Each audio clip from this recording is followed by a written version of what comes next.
Serafa Mudunga, président du Conseil économique, social et environnemental du Gabon, merci beaucoup d'avoir accepté cet entretien avec VOA Afrique. Merci, Madame Nathalie, de cette interview. Et bien sûr, on est à votre disposition pour échanger sur les questions qui vous intéressent. Et nous pensons qu'elles intéresseront aussi les Gabonaises et les Gabonais et le peuple gabonais dans son ensemble. Alors les questions qui nous intéressent et qui intéressent les Gabonais, en effet, hein, c'est le projet de constitution qui doit être soumis à référendum le 16 novembre. Il a été rendu public et le point qui retient notre attention est l'adoption d'un régime présidentiel doté d'un pouvoir exécutif centralisé sans Premier ministre. Et il y aura un vice-président du gouvernement. Dans un discours devant l'Assemblée constituante en septembre, vous aviez évoqué différents régimes. Est-ce que la formule retenue correspond à vos attentes? Devant l'Assemblée constituante qui a examiné et amendé le projet de loi de loi constitutionnelle, nous avons effectivement été entendus et au cours de cette audition, nous avons clairement expliqué que dans tout système démocratique, dans toute gouvernance démocratique, il n'existe que deux régimes politiques. Le régime présidentiel et le régime parlementaire. Le régime présidentiel est caractérisé par un présidentialisme, bien sûr, que les uns qualifient fort ou que je ne sais pas exactement de quoi il s'agit, de régime présidentiel fort ou de régime présidentiel faible, mais le régime présidentiel est caractérisé par le fait qu'il y a un président de la République qui peut être assisté d'un vice-président de la République ou pas. Ça dépend du choix de chaque pays. Et dans les régimes parlementaires, c'est le président, c'est l'institution qu'on appelle le président de la République, c'est le pouvoir exécutif qui apparaît comme étant le pouvoir dominant. Et bien sûr, il y a un pouvoir législatif, mais qui n'émerge, qui n'apparaît pas comme étant très dominant vis-à-vis du pouvoir exécutif. Et bien sûr, il y a le principe de la séparation du pouvoir dont je reviendrai rapidement tout à l'heure. Et il y a ensuite le régime parlementaire qui, lui, a la caractéristique d'être dominé principalement dans les rapports entre les différents pouvoirs par le pouvoir législatif. Mais là, lorsque nous sommes dans un régime parlementaire, même si dans certains régimes parlementaires, il y a un chef de l'exécutif en plus du Premier ministre, qui peut être soit un roi dans un système de monarchie constitutionnelle ou de monarchie de droit divin, qui peut aussi être un président de la République à titre honorifique. Généralement, le président de la République, à titre honorifique, ne procède pas d'une élection au suffrage universel direct, mais c'est le plus souvent par voie d'une élection directe. Or, le système de régime présidentiel, le président de la République étant élu directement par le peuple, il est donc le représentant du peuple entier, il ne peut pas avoir des pouvoirs moins importants que ceux du pouvoir législatif. Et c'est le système que nous avions adopté au Gabon, que nous sommes en train d'adopter au Gabon dans le cadre de cette nouvelle constitution, à l'image du présidentialisme américain. Ouais. Le Alors, présidentialisme américain, c'est le président de la République qui est le chef du pouvoir exécutif et il a des pouvoirs particulièrement importants au regard des autres pouvoirs que sont le législatif et le judiciaire. Monsieur Oui. Mundunga, dans cette nouvelle constitution, est-ce que le président sera redevable devant la justice en cas de violation de son serment? D'abord, je voudrais indiquer, vous avez parlé tout à l'heure d'un pouvoir, d'un régime présidentiel avec une concentration de pouvoir autour du président de la République, mais c'est le même pouvoir concentré autour du président de la République américain qui nomme les juges fédéraux, qui nomme les juges fédéraux, et chez nous, le président de la République ne nomme pas les juges sont recrutés autrement. Mais donc, vous voyez bien qu'il n'y a pas un pouvoir exécutif qui centralise tous les pouvoirs, où les pouvoirs sont partagés et par les autres pouvoirs, les compétences sont partagées par les autres pouvoirs, le pouvoir exécutif, plutôt le pouvoir législatif et le pouvoir judiciaire. Et chez vous, en Amérique, le président de la République nomme les juges. Chez nous, au Gabon, dans le projet de révision de nouvelle constitution, le président de la République ne nomme pas les juges. Et chez nous également, en ce qui concerne le pouvoir législatif aux États-Unis d'Amérique, c'est le vice-président de la République qui préside le Sénat américain. Alors que chez nous, au Gabon, ce n'est pas le vice-président de la République ni le vice-président du gouvernement dans le projet qui vont présider le Sénat gabonais. Le Sénat gabonais dans le projet sera présidé par un sénateur élu par les autres sénateurs. Oui, la limite de l'exercice du président à deux mandats de 7 ans successifs est-elle une disposition intangible en cas de révision constitutionnelle? Parce que j'ai vu qu'il y avait notamment des dispositions intangibles. Oui, c'est effectivement l'article, c'est le projet d'article, puisque nous sommes encore au stade du projet. Le projet d'article 169 indique clairement précise quelles sont les différentes dispositions de la Constitution qui ne peuvent faire l'objet d'une révision. Et parmi ces dispositions, il y a bien sûr la disposition relative au nombre de mandats qui peuvent être exercés par le président de la République en République gabonaise. Alors le général Oligui Nguema a promis de rendre le pouvoir aux civils au terme de la transition militaire. Il ne cache toutefois pas son intention d'être candidat en août 2025. Quelle est votre analyse sur ce constat? Je crois que sur cette question précise, le peuple gabonais a en mémoire la situation qui s'était passée en France après la Deuxième Guerre mondiale, lorsque le général de Gaulle est reparti dans les casernes et qu'il a laissé les civils gérer la suite post-guerre mondiale.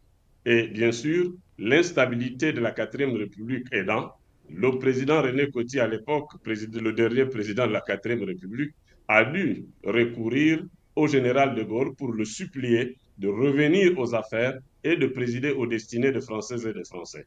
Ce que le général de Gaulle a accepté, mais en posant des conditions, les conditions qui se sont traduites par la constitution de la Cinquième République que la France a jusqu'à aujourd'hui. Et cette constitution de la Cinquième République a mis en place ce régime hybride qui fait confusion entre le régime parlementaire et le régime présidentiel.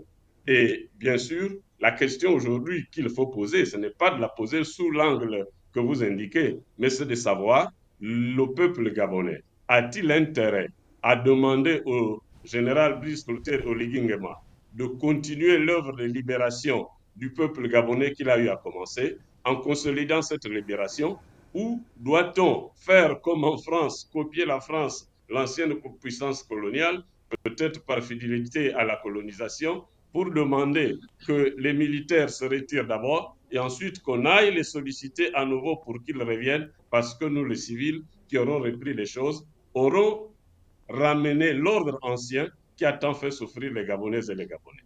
Donc, sur cette question précise, madame, le peuple gabonais est suffisamment mature. Le peuple gabonais a tant souffert du régime déchu et ne souhaite pas revenir à la situation du passé. Et bien sûr, le moment venu, le peuple gabonais sera avisé s'il doit demander ou pas au général Brice Clotaire Oligui Nguema de consolider d'abord la libération avant de pouvoir laisser que les choses soient gérées autrement. Et ou encore, bien sûr, de faire en sorte que nous répétions ce que la France avait eu à faire sous le général Coty. Mais pour le moment, en ce qui me concerne personnellement, en tant que président du Conseil économique, social et environnemental, l'idéal pour le peuple gabonais, c'est de faire en sorte que la libération qui a été amorcée par les libérateurs soit consolidée par ces libérateurs avant de laisser que nous nous prenions le risque de retomber dans les situations du passé. Alors, Séraphin Mundunga, merci beaucoup pour ce rappel de l'après-guerre en Europe. Toutefois, on peut rappeler aussi que le Gabon ne sort pas à l'heure actuelle d'une guerre. Et l'article 21 dit que le service militaire est obligatoire pour les hommes et les femmes. Alors, quels en seraient les avantages pour le Gabon? Je voudrais d'abord préciser que même si le Gabon ne sort pas d'une guerre, d'une deuxième ou troisième guerre mondiale, comme ce fut le cas de la deuxième guerre mondiale en France, le général de Gaulle a fait œuvre de désobéissance humanitaire en désobéissant au pouvoir du maréchal Pétain à l'époque, qui avait accepté d'être placé sous occupation de l'Allemagne nazie. Et ici au Gabon, le général Brice Clotaire Oligui Nguema et les militaires patriotes ont fait également œuvre de désobéissance humanitaire en refusant d'obéir à des ordres qui auraient consisté à faire en sorte que le régime dessus puisse s'imposer à nouveau par la force comme il a su le faire en 2016. Donc, même si comparaison n'est pas raison, il s'agit de situations quasiment semblables de mise en œuvre de ce qu'on appelle la désobéissance humanitaire. Certains articles concernent le Conseil économique, social et environnemental. Quoi de nouveau sur cet organe consultatif? En ce qui concerne le Conseil économique, social et environnemental, il y a déjà le fait qu'il y a plusieurs innovations qui ont été apportées qui renforcent la place et le rôle du Conseil économique et social dans le rôle et le concert des institutions de la République. Dans un premier temps, le Conseil économique et social a été renforcé dans ses prérogatives en y intégrant de façon explicite, ce qui n'était qu'implicite, les compétences en matière culturelle pour participer à la promotion et à la consolidation des valeurs culturelles gabonaises dans dans la vie de tous les jours. La deuxième chose qui a été faite, c'est que par le passé, le Conseil économique et social était saisi par le Premier ministre, chef du gouvernement. Désormais, il devra être saisi en ce qui concerne l'exécutif par le président de la République lui-même et en ce qui concerne le législatif par, bien sûr, les deux chambres du Parlement. Mais surtout, lorsque le Conseil économique, social et environnemental donne des avis ou établit des rapports sous forme de propositions, les projets de nouvelles dispositions indiquent clairement que désormais, si ces dispositions sont adoptées, et ça c'est la volonté du président de la République actuel, président de la transition, le général Brice Clotaire Oligny et le CTRI, qui ont bien voulu que désormais, si cette constitution est adoptée, lorsque le Conseil économique, social et environnemental et culturel, puisqu'il y a l'aspect culturel qui s'ajoute, ces avis et ces rapports doivent, le président de la République et les deux chambres du Parlement sont tenus de donner suite aux avis et aux rapports du Conseil économique, social et environnemental. Pouvez-vous nous donner un bref bilan des activités de ce conseil que vous présidez depuis un an? Oui, bien sûr que depuis un an, nous présidons aux destinées du Conseil économique et social en tant qu'avec tous les autres membres du bureau, avec les présidents des commissions spécialisées. Et la mission que nous avions, c'est participer au processus de transition qui est en cours depuis un an, en adoptant, en répondant aux demandes d'avis qui nous sont formulées, demandes d'avis dominées principalement par le projet de loi des finances 2020, rectificative 2023, le projet de loi de finances initiale 2024, l'avis sur le projet de loi de finances rectificative 2024 et actuellement, nous sommes en train d'examiner la demande d'avis sur le projet de loi de finances initiale 2025.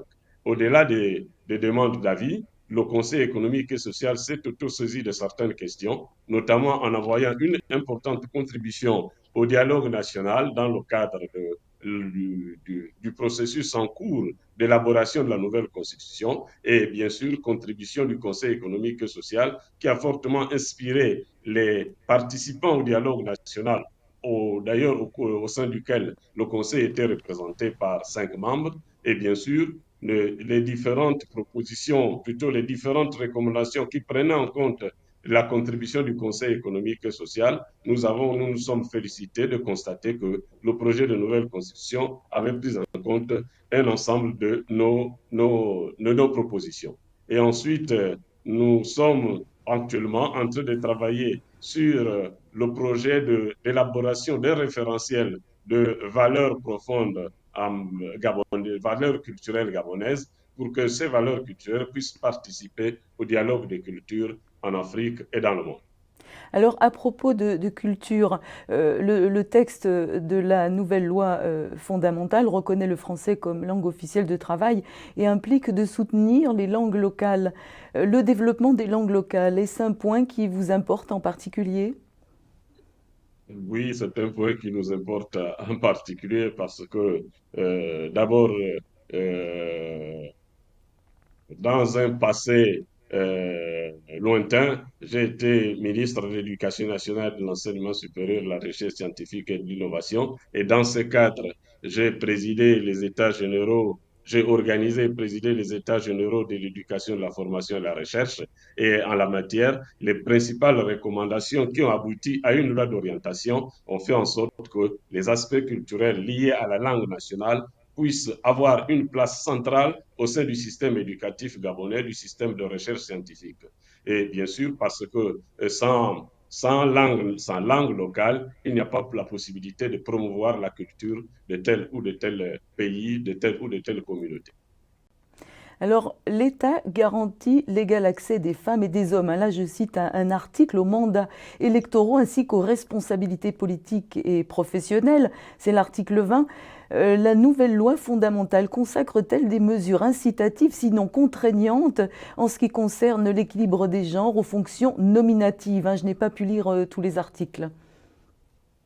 Oui, mais bien sûr, lorsque le projet de constitution dans ses futures dispositions indique que l'État garantit l'égal accès de l'homme et de la femme aux fonctions électives, mais ajoute également en ce qui concerne en matière également de responsabilité professionnelle, de responsabilité politique et professionnelle. Et les responsabilités politiques et professionnelles, ça signifie que l'aspect genre doit être pris en compte, aussi bien en ce qui concerne la haute administration que bien sûr le monde de l'entreprise et particulièrement les entreprises où l'État a une forte influence parce que l'État participerait au capital de telle ou de telle entreprise publique ou parapublique. Par ailleurs, ce projet de disposition constitutionnelle doit faire l'objet d'une mise en œuvre à travers les lois d'application et les décrets d'application. Il s'agit ici pour le moment de déterminer un cadre général, sans fait une sorte de loi cadre pour le moment. Les applications vont venir au fur et à mesure des différents processus post-adoption plutôt des différents processus post-référendaires.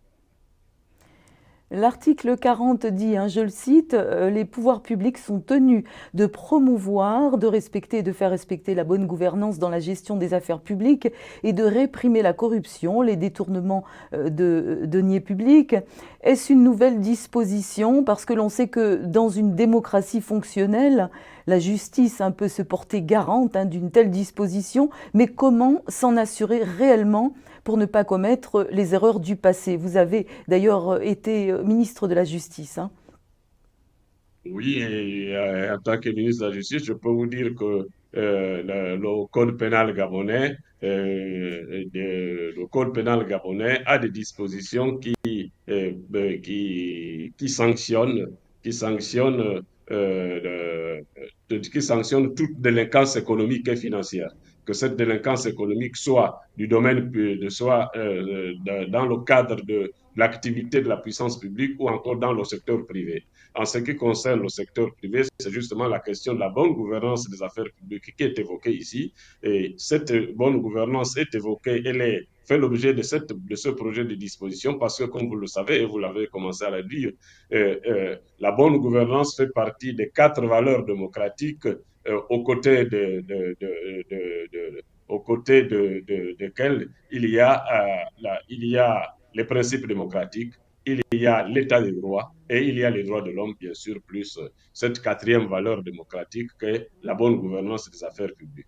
Il était bon de le mentionner clairement dans notre projet de constitution pour que ça puisse avoir un socle beaucoup plus solide, socle à partir duquel on devra pouvoir maintenant modifier et renforcer les législations existantes et mettre en œuvre et faciliter la mise en œuvre par l'ensemble des acteurs du pouvoir judiciaire.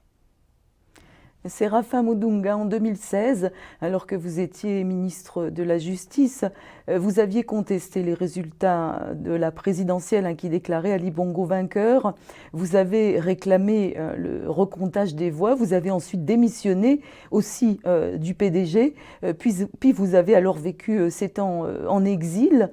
Autrement dit, pensez-vous que le Gabon va se donner les moyens aujourd'hui et faire preuve de volonté pour organiser des élections crédibles et transparentes en 2025? En fait, la question serait de savoir si un tel scénario se reproduisait, en feriez-vous de même aujourd'hui?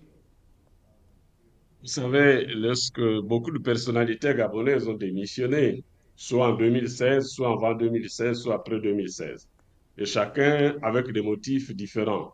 Certains ont évoqué que leurs enfants n'avaient plus accès au marché public, D'autres ont dit qu'ils ne voyaient plus le président de la République de l'époque. Et moi, j'avais dit que je démissionnais parce que tout simplement, je dois participer au recouvrement par le peuple gabonais de sa souveraineté.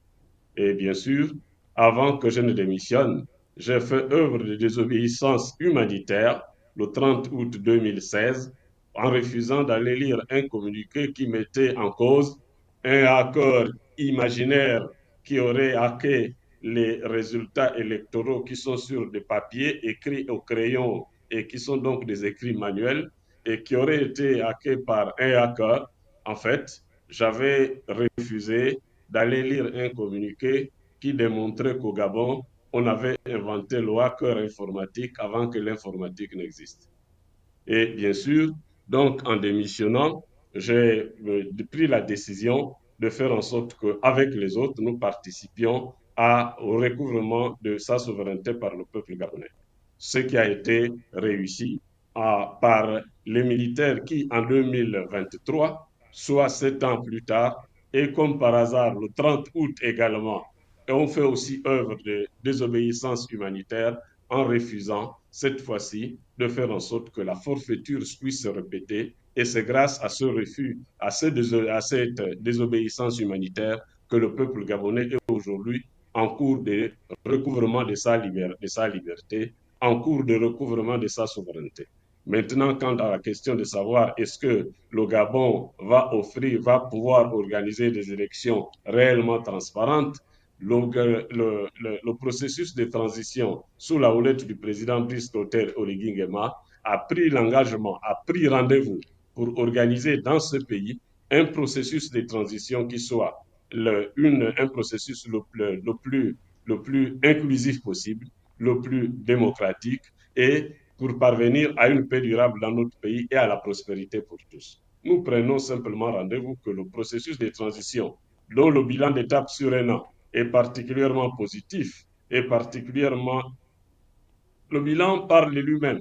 Et je crois que l'ensemble de la communauté internationale et comme le peuple gabonais, tout le monde est convaincu que ce processus de transition est une réussite à l'occasion du bilan d'un an qui vient d'être fait.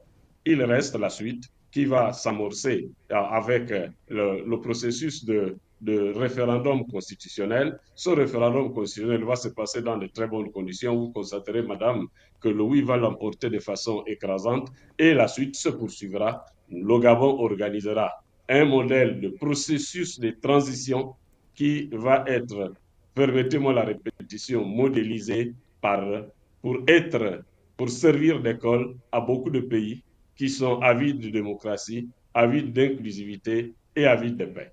Que ce soit la présidentielle, que ce soit les législatives, que ce soit les locales ou les sénatoriales, le Gabon sera cité comme étant un modèle dans quelques mois et dans quelques années. Pourriez-vous, pour terminer, nous dire où en est la procédure en justice contre l'ex-première dame Sylvia Bongo et son fils qui sont encore détenus? En tant qu'ancien ministre de la Justice, j'ai appris que lorsqu'une question fait l'objet d'un processus judiciaire, doit être à l'abri de tout commentaire, surtout des commentaires venant de la part des responsables politiques. Nous avons confiance à la justice de notre pays. Cette justice est en train de faire son travail et ce travail se fait conformément aux lois de la République et aux conventions internationales en matière de droits de l'homme.